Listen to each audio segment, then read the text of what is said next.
What's up, geeks and gamers? It's Jeremy coming to you with another video, and today I am the only person that apparently can't grow a beard. I am joined by the leader of our Pro Wrestling Nation Facebook community and podcast, Corey Harris, who has a terrible microphone. Hello, Corey. Hello, beard number one. And you met him last week. His name is Zach, and he is joining us once again. What's up, Zach? What's going on? Pleasure to have you back. Appreciate it. Yeah, welcome to be back. And the We're newest, glad to be back. no problem. And the newest member of the Geeks and Gamers YouTube team, Odin from Odin's Movie Blog. What's up, Odin? Not much. I guess I'm beard number 3. You're beard number 3, and I am beard wannabe. So anyway, we have some news to talk about, so we're going to jump right into it. And the first thing we're going to talk about is what a lot of people are talking about right now, and that is the announcement of the all-female pay-per-view Evolution, right? Is that what it's called? Evolution? Is that like a play on That words? is correct. We have evolved because we respect women. Women need our respect. So as the person that doesn't watch the current product anymore, I am not going to give any direct opinions on this because I don't feel that I have any valid opinions, seeing as I don't watch the current product anymore. I'll talk about it a little bit from my perspective on the outside looking in, but I'm going to rely on these other 3 gentlemen to give the more educated opinions in respect to the current product. So it's me. Let me knock out my thoughts real quick. So just someone that's heard this from afar. I mean, I've always enjoyed women's wrestling. AJ, Trish Stratus, 2 of the best, Lita, great. And women wrestling is pretty damn entertaining for the most part. They're really good in the ring. But it's not that engaging at all times. The storylines never really carry any weight. Personalities, usually they don't have a lot of mic skills at times. They don't do a lot of promos very well. It's usually a bathroom break for me if it's not like a top-tier female wrestler. And that's no disrespect. It's just that's just how it was for me. But if it was, if it was AJ, or someone like that, yeah, I'm all in, But this sounds really like more SJW pandering to me. That's just from afar, though. I don't know. I don't really know what's going on with WWE right now. I did watch the announcement by Triple H and Stephanie. That was so cringe to me. Like, they treated them like special needs children is what it felt like. Like, they were treating them like they just needed to be hot. Like, they're great athletes and they do a great job, but that's just me. So I would like your thoughts. So I'm going to toss this to Zach to start us off. So, Zach, what are your thoughts on this? I would love to know, and I need some education here. So the one thing I have an issue with the whole thing about it is them coming off and saying it's the first ever all-females pay-per-view, which is fine. It's the first for WWE. And I was actually thinking about this because the guys on We Talk Wrestling, they're like, some of them are bashing it and stuff, being like the first, blah, blah, blah. TNA's done it already once with a one-night stand pay-per-view. There's multiple other companies that have done female pay-per-views, which that's an pay-per-view, that's an internet pay-per-view. So that doesn't really, in my opinion, count.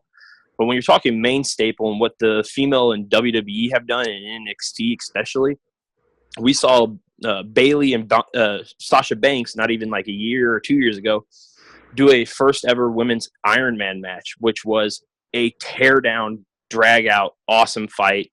Bars none, one of the best female matches. I would put it up there with Trish and Lita at WrestleMania. I think it was WrestleMania when they fought and had that killer match that everybody just raved about. And then they got the Monday night main event.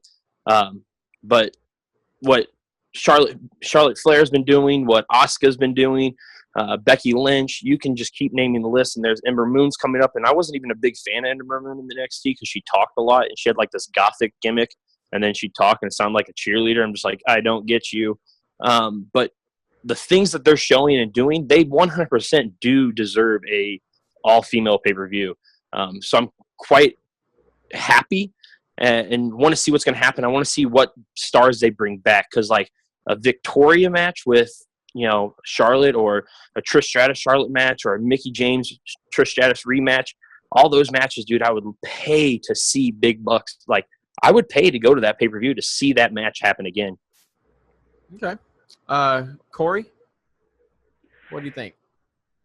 I mean, I'm really happy that it's happening.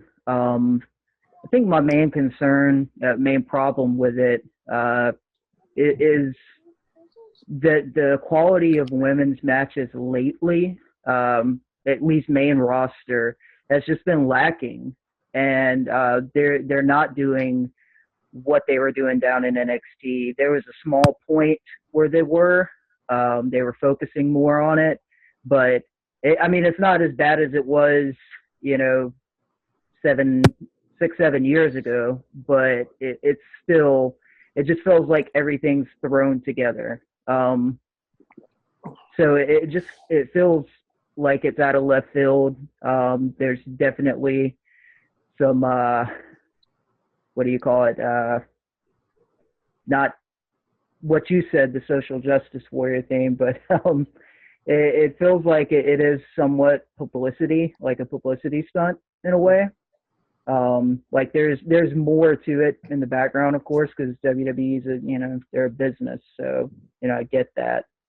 But yeah, it came off, like you said, it was cringe, man. At first I was like, yeah, this is really cool, and then it just kind of kept going, and I know legit Triple H, he was happy. You could tell, those were somewhat his kids, coming from NXT, a lot of those girls. So that I was okay with. Stephanie being in there, Vince McMahon being in the ring, when years ago, he was at the forefront of having, women under his desk during segments, it just didn't feel right. If it was maybe just there's some other words for that, but yeah, if it was just Triple H in there, maybe Stephanie, I know they got to have that rep, it would have been better, but Vince just didn't feel right being in that situation. Yeah, it's just like if it's so great and it's so deserved and everybody supports it, why spend like 10 minutes talking about how great it is? Why not just make the announcement and treat it like anything else? If you make an announcement for, I don't know, the next WrestleMania main event, you don't have to spend 10 minutes explaining why it's great. Like, the crowd's going to know it's great because the crowd wants to see it. It felt like they were making you having to go out of their way to make everyone go, it's great, and we appreciate it. Like, okay, like, it felt pandering to me. So anyway, Odin, what are your thoughts? No, absolutely. I that's why I'm not very excited for it at this point, just because I love everything that they've been doing ever since they went. We've come a long way from the bra and panties matches of old. So it's been really great to see like them getting that time to shine, that time to be able to show that, that they are just as talented, that again, that we're all equal. Again, it's all just, basic common sense. But what bothers me the most is that it wasn't just the 10 minutes they spent in the ring. It was in every segment after it. They were like, oh man, I'm just so excited for that all-female pay-per-view. You want to know my thoughts? Oh, I'm just so excited for that all-female pay-per-view. And they did it in every single segment. And basically, it's come to the point where they're just beating a dead horse, where they're basically ruining it, because before they got their hands on it and started to drive with it, everything was going really well. Like, all the matches were great. They were putting on, 4 or 5 star matches like every single week. And then once they got their hands on it, all the quality started to go down. Like someone just talked about, how the quality of the matches has just been plummeting recently. And it's just so true. And it's just really sad that you really see all these things happening. And basically it comes down to who controls the show. Is Vince running the show? Because if that's the case, it's going to be crap. If Triple H is running the show, it could be a really good pay-per-view. But again, that all depends on who's behind the scenes running the show, from my own perspective, at least. Now, my question is do we have any expectations on what this could bring in revenue-wise, or is that all tied into the WWE Network anyway? Because pay-per-views aren't really solely about like buy rate anymore, because it's all kind of tied into, how many subscribers does the WWE Network have? Like 2-3 million at this point, or something like that. Something like that. Yeah, so is there any way to really tell? Is it almost like a Netflix show? Well, everybody has Netflix, so if a new show comes out, yeah, you can watch how many of your individual subscribers watch the show, but it's kind of hard to really determine the success of it, because nothing stands alone anymore on WWE. Like, it's not like WrestleMania 10, because everybody, if you wanted to see it based on individual pay-per-views. Now it's all tied to WWE Network. So I'd be curious to know what the expectation was for what they're hoping to get out of it revenue-wise.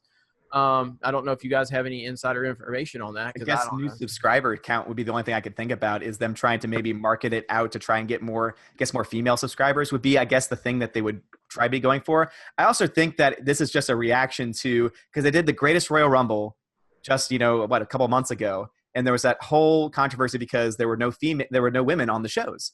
And so I have a feeling this is like them trying to like pay back the female wrestlers who were not able to go and to be able to perform in that show, to give them their own show. So that's also where I come from. But I guess it's to try to get the new buyers, like the new people, try to make, the wrestling for a new generation, essentially, for, I guess, is the mindset behind it.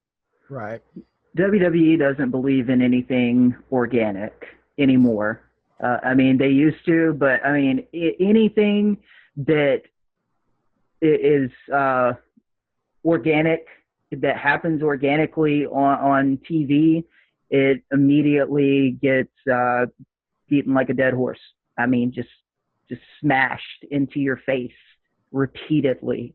And at first, it's like, cool, I get it. And then eventually it's like, Jesus Christ, please just fucking stop. New Day. And hey, okay, I will take pancakes and bootios and red and orange and blue. They can Cena it the fuck up if they want to. I don't care. I love New Day. Hate me. Oh, I'm a New Day guy, but I'm just saying that's something that's been shoved down our throat. I will. I'll take it. But yeah, okay. Prime example, something like Titus O'Neil, which was really funny. Ha ha ha! He fell. And then what did they do the next week? Oh, he fell again. Next week, I think he fell again. This promo with the Authors of Pain this past Monday, they had to mention that he fell. It's like, poor Titus. But, that's just a small example. And like you were saying, during every single promo, whether it was pretty much every face had something to say regarding the women's division, which is, like you said, it's cool that it's happening, but do we need all of these guys' approval? Oh, we still have Michael Cole shoving down our throats the $9.99 network subscription. So is he still doing that? 2.12 million subscribers as of April, I think is what it is. And yes, Jeremy, he's still doing that. He still finds a way to plug that into the wrestling product. And back to you guys saying that the quality of matches for the women have kind of dwindled. I don't know if I necessarily 100% agree with that, because in my opinion, across the board, WWE has dwindled since, NXT is always producing stellar matches. Even their crappy matches are stellar. They're interesting. They're fun to watch. You watch 205 Live. The same thing happens on 205 Live. Even the worst match, and they can put the most random people together in 205 Live, and it's enjoyable. I just think the females are hitting a stagnant wall right now, and that's due to creative. I don't think it's the women themselves. And I got to give props to even Sasha and them. And I'm not even a Sasha Banks fan, but Sasha's done some good stuff with Bayley here lately with other things. Ember Moon's quality in the match has gotten drastically better. I love the storyline that they're going with Ronda Rousey and Alexa Bliss, and how they're going to SummerSlam to face. So there's some good stuff going. And I just feel like there's no creative direction behind the female right now. Kind of going back to what Jeremy said about wrestling back in the day, women didn't talk that much because, one, they were kind of choppy on the mic and stuff, except for a few. Lita, Trish, all those guys were okay. Victoria was always a blast to listen on the mic. But I just think it's all creative fault, really. It should just fall on creative. Well, Absolutely. And before we move on from this topic, I want to just get a quick answer. Who's your all-time favorite female superstar? I'll let you go. Go ahead, Zach. I'll come out first and say it, and everybody's going to go like, what the heck when I say it? But it's 100% Jazz from ECW. And when she came to Raw, I was a big Jazz fan. Okay, nice. Not a normal answer. I can appreciate that. So, Odin, what you got? For all time, I'd probably say Chyna. I know that she wasn't the best in the ring. I wouldn't say that she's the best wrestler, but as far as my favorite female wrestler, probably her, because she she did a lot of things that a lot of women were not doing at the time. And I guess that's the reason why I like her so much, is because she was just, again, she could kick almost anyone else's ass in the ring. And so that's why I liked her persona in the ring. Okay. Corey? It had to be a tie between Medusa and Lita. Medusa. Old school. Or Lunger Blaze. Yeah. You know, there's Never forget some when good matches. I'll never forget when she came on WCW Nitro, dropped the women's title in the trash. Yes. So good. So good. And mine is AJ Lee. Love AJ. So she was awesome in the ring, awesome on the mic. Some of the storylines they put her in was kind of like, what the hell are y'all doing? But overall, like, I enjoyed a lot of her. Everything that woman touched was gold. Yeah, but she knocked it out of the park. Oh, no, 100%. She was awesome. But I was just saying the creative behind it. I'm like, God, only she can make this work. But what are they doing, you know? Yeah. But yeah, that's still happening too. Like the creative has just been, and just to like one last point, I agree with you. I think that it's creative is the big problem here. It's not necessarily the male or female performers. It's just that it's terrible. But I guess going back to it, since we're talking about, the pay-per-view evolution, what bothers me the most is that as many great matches that we are having, there's so many great performers. You then have Carmella, who is still champion. You had the whole James Ellsworth nonsense that came back again. So, like, every time they take a step forward, I feel like they take 3 steps back. No. Carmella's She's money, man. No. I'm a huge Carmella fan. Huge Carmella fan. Yeah, Carmella, she is just a, slimy heel. That's what she's a character. That's what she's supposed to be. I know. Straight up, man. I get where you're coming from, because my wife, she when the Money in the Bank thing happened, she said every single cuss word in the book and then made some up as she slammed the door. And my wife's not even a wrestling fan. She watches it with me, but she was pretty pissed off about, when she won the first Money in the Bank. But I was like, it's story, baby. I don't fucking care. Go back and watch. I love you. It's like Carmella, but on the one side you got Carmella as a heel, and I understand that aspect. But then you have The Miz, who's also a heel, but he's good in the ring. He's good on the mic. He's good in the ring. He's a great heel, and so that's why I feel like it's different for me. Carmella has been in the business for how long? 6 years, something like that. Okay, and she's been on the main roster for 2? 2, yeah. Okay.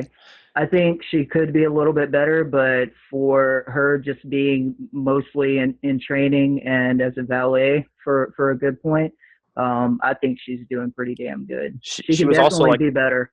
She was also like a swimsuit model or something, if I'm not mistaken. But if you go back and watch that Money in the Bank pay-per-view, my big fat butt is up there holding the Fabulous sign right there, middle of the freaking thing. Like, go back and watch it. I guarantee you see me holding the Fabulous sign. Well, I feel like the kid sitting in the corner eating the glue, because I don't know anything about this particular superstar, so I'll have to do some research and I'll have an opinion on that. But moving on, Mela is money. Just know that. Oh God. Moving on. So the last thing we're going to touch on tonight is tonight's NXT. So I know all 3 of you are familiar with what happened. Obviously, I'm not, but I'm just the host here. I'm just a pretty face I'm just pretty beardless face just trying to keep this shit going. So. But what were your guys' thoughts on NXT? I know you're all 3 big NXT fans. NXT is pretty much the best thing going right now under the WWE banner, from what I hear. So, Zach, I'm going to let you go because you're the one that brought up NXT to me, so I'm going to let you lead us off. So we started the show with Bebe, Adam Cole, defending his North American World title, and then Ricochet comes out and wants to challenge him. We had a stare down with the system, whatever the heck they're called now. I can't remember their Undisputed Era. Yeah, thank you. I'm drawing a blank. Undisputed War Machine not War Machine, War Raiders. My bad. That's right. Yeah. And Mustache Mountain. They all came out and kind of said it's going to set up a triple threat match potentially for Brooklyn.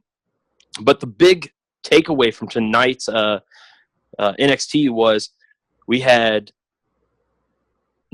Aleister Black. I'm going off of indie names. I was going to call him Tommy End.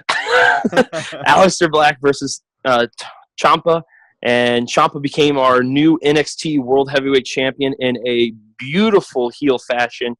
The man comes out to no entrance music, and it's just the roar of boos and disdain for this man over a certain period of time with him. He feuded with Johnny Gargano and just made this amazing heel character that, like, you can just salivate on the greatness that he has in that persona and that time when he walks out, and you can just hear the crowd booing, like, just disdain. But he walked out with the NXT title, and this guy is one happy guy because I am a Psycho Killer fan 100%. Nice. So, Corey? Ciampa brought grandmas back into the crowd. So if that gives you any indication of what kind of bad guy he is, he's got the grandmas front row booing him. But no, Ciampa's he's ridiculous. He's good in the ring. Psychology wise, his matches are just really fun to watch, interesting to watch. Tonight's match was incredible. I was a few minutes late watching it. I actually finished it right before we started this, and so I was still a little hyped from watching it. And they made. I think they did good with everybody. They furthered storylines, and that's what NXT does really well because they don't have 562,000 hours of TV weekly. So they can work really well with the talent that they have. They can spread it out well. Nobody gets shoved down your throat, and nobody gets left behind. You might not see somebody on TV for 2 weeks, but you're not even going to think about that because who they have on TV at the moment has your attention, and the storyline has your attention. But yeah, I mean, Gargano comes out, causes a distraction, accidentally hits Aleister Black with the title. That keeps Aleister Black looking strong. Ciampa just, he comes away with the title, so of course he looks strong. And then you further the obsessive, psycho, in the making Johnny Gargano character, and looks like we're gonna have a triple threat match at Brooklyn 4.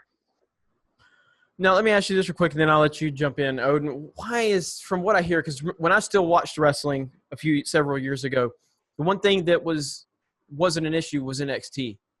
And it still seems like everybody loves NXT, and WWE is continuing to go through the same creative problems that it was when I stopped watching.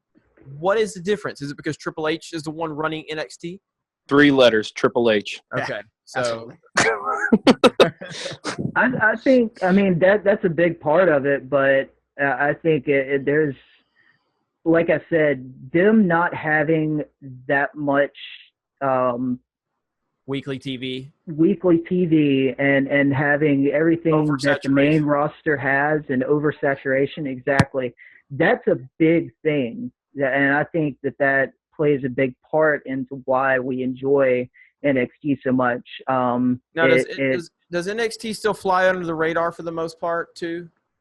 Like, not as much. Comparatively, I would say. Yeah. It's more and more it's gaining ground, and then with the Fox deal happening, it's rumored that NXT is going to be moving from the network to Fox Sports 1. And I hope that they keep the same type of presentation. I hope they don't try to glitz and glamour it up. That's what I'm really afraid of. Hopefully they keep the same formula, from Full Sail. Well, and the thing is like, so with wrestling, it's like, I remember growing up watching it, Saturday night's main event, you'd get, and then eventually we got Raw and everything like that. But without the internet, I didn't know everything that was going on, and I had to wait each week. So like, when something was going on Monday Night Raw, I had to wait for next Monday to see it pay off. And now it seems like we just get it paid off all through the week with all these different programming. The internet obviously gives us access to everything we wanted to hear, and so it's almost like it takes some of that anticipation away, that we're constantly burying ourselves in these storylines, and we know every aspect of it. Whereas NXT, it seems like NXT kind of reminds, from what you guys are telling me, NXT reminds me of how it was when I was younger. You know, when like you wait that 1 week, and you have to wait until the next week to see any of those storylines kind of continue on or pay off per se. Year right? one, yeah, year one of WCW, or excuse me, of NXT. One of the things that I said to some of my friends was watching that show felt like, you know, being younger and watching WCW Saturday night, because it was unpredictable. You were seeing new guys, of course, you know, better, but you see what I'm saying? Mm-hmm. You were looking forward to the next week to further that storyline.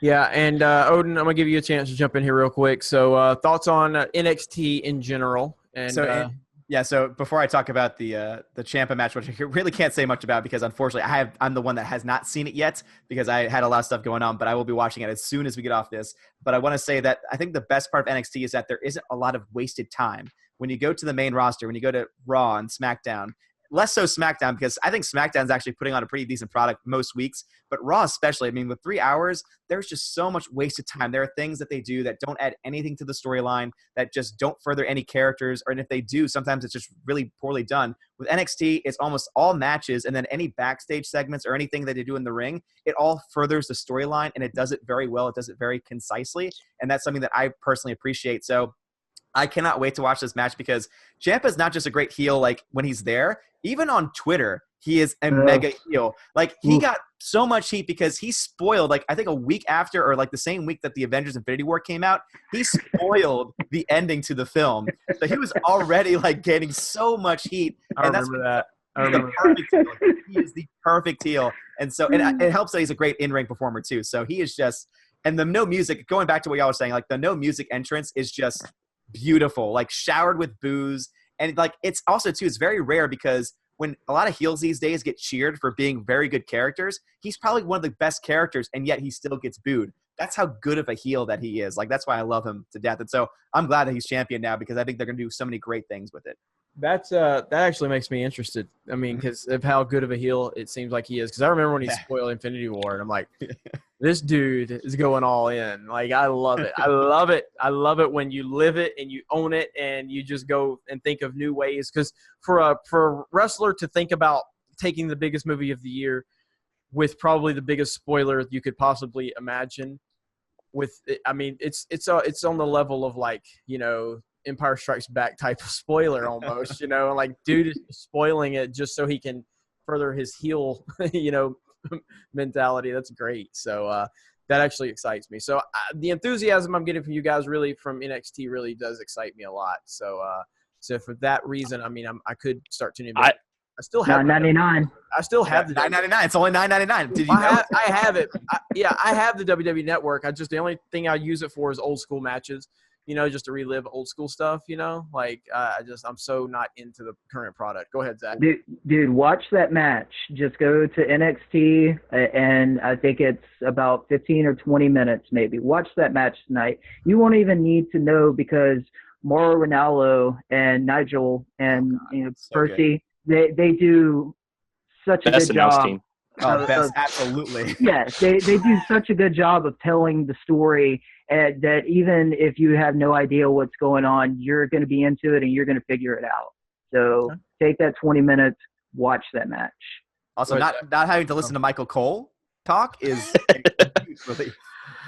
But what I was going to add about NXT is that you said earlier about how the internet spoils everything. The one thing most of us knew already what the outcome of this match was already going to be. I had it spoiled last week because it's pre-taped.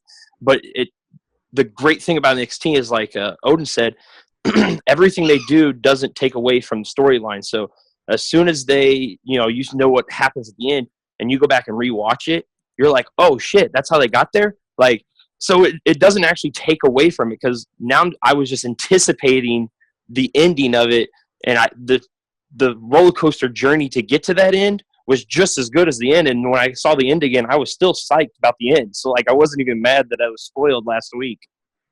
Okay. Yeah, and I mean, that's NXT sounds like it's where it's at. So if anything, that might be the saving grace to try to get me back involved a little bit. Plus, I need to Brooklyn 4. I need to I mean, that's going to be the place to be. And yeah. I would say, like, to me, when you know it's a good product is when, because it happens every year, they have the time when they do like the draft and they just take away almost every single talented person, and then they're just left with bare bones, and you think, well, where are they going to go? And yet even then they rebuild and they end up putting on an amazing show by the next pay-per-view, and like they've rebuilt themselves by the next pay-per-view, and you can't really say the same thing for the main shows right now. So definitely please watch NXT because it is just so damn good. Even the homegrown talent is so good. Like Orny Lorcan, like there's so many great names out there that really put on Dream. Yeah. Yeah, and that'll give me a reason to be on the show other than just being the only one without a beard. But anyway, that's going to wrap it up for this week. So I hope everyone enjoyed our Pro Wrestling Nation discussion. I want to thank Odin for joining us for the first time. Looking forward to having more discussions from Odin. Going to have Corey back if he can get his microphone issues fixed. It will be fixed. and they're obviously going to have Zach back next week. So do you guys have any closing thoughts really quick? Any shout-outs? No. None? Nope. Not that I can think of right now. Okay, I know I put you guys on the spot on that one. So Okay. Corey's thinking, though. Corey's like, we have a Pro Wrestling Nation podcast. Comes out on Friday, and it's on Podbean and iTunes. And oh my God, AJ Styles, Samoa Joe, SummerSlam. Yes. I'm out. So many things. Oh, wait. Owen brought up the SmackDown actually being decent. I was happy to see Randy actually throw down a really good promo that did not make me want to go Orton anymore. Orton is always – like I'm wearing an Orton shirt right now. I love Orton. To see him have a small inkling of the Viper back, I'm totally there. Let's continue. And he's beating Jeff Hardy up. Thank you. I don't like Jeff Hardy. Dude, he was on fire with this promo. It was insane. I just watched it because I'm about halfway through this week's SmackDown. And Jeremy, that's another one. Watch that promo because it's just – if it doesn't get you excited to see what he's going to do next, I don't know what else will. Right on, right on. All right, so thank you guys for joining us. We'll see you next week. You guys have a great day. Talk to you later. Peace. Later.